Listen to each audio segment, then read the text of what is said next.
you've decided to pick up Red Steel, Ubisoft's blast through the Yakuza underworld.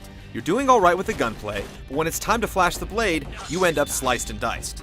Believe it or not, there are some simple techniques you can use to get through all the sword fights in the game. You can thank us later. I can't live with this failure.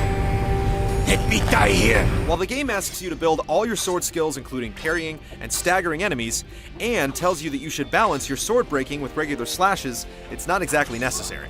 You can use one technique to complete just about any sword fight with the enemy at your mercy. First of all, learn how to stagger your enemy. You do this by jerking the nunchuck controller to the left just as the thug strikes. When you do this, they'll be on their heels for a brief moment. This is your time to strike. But don't use a normal slash with the Wii Remote. Instead, strike with the nunchuck. This will cause damage to the enemy's weapon. Follow up with as many normal strikes with the Wii Remote as possible. Repeat this process over and over, and either you'll break the enemy's weapon or defeat him outright long before your life bar is empty. In fact, always try to strike with the nunchuck when possible. Another cheaper tactic that surprisingly works is to simply wave the Wii Remote constantly for the duration of the fight. It can take a lot of patience to whittle down the enemy this way, but more times than not, you'll eventually win.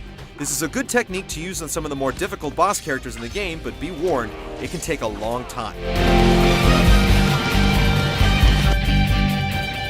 If you can't pull off the stagger technique, or aren't patient enough or in good enough shape to drop your foe with constant sword swipes, there is yet another way to take care of business.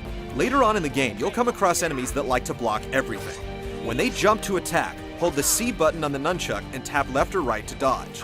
This will leave the enemy open for a brief moment. Now hold the Z button on the nunchuck, and then pull the nunchuck and Wii Remote apart to perform a devastating strike. You don't learn this technique until a good ways into the game, but all it takes is a handful of these, and the goon will be finished in no time. When the fight is won, you have the option of finishing off your opponent or letting him live and earning honor points. Always show mercy. Of course, everyone will want to give in to their primal urge the first few times, but we suggest getting it out of your system and then starting a new game. Honor points will unlock new abilities that will make combat much easier to manage, yet you get nothing for being a brute. Cool your boots and let them live. It's worth it. With these techniques, the Yakuza will be at the mercy of your blade, and you'll be able to concentrate on the frantic gunfights that make playing Red Steel such a rush.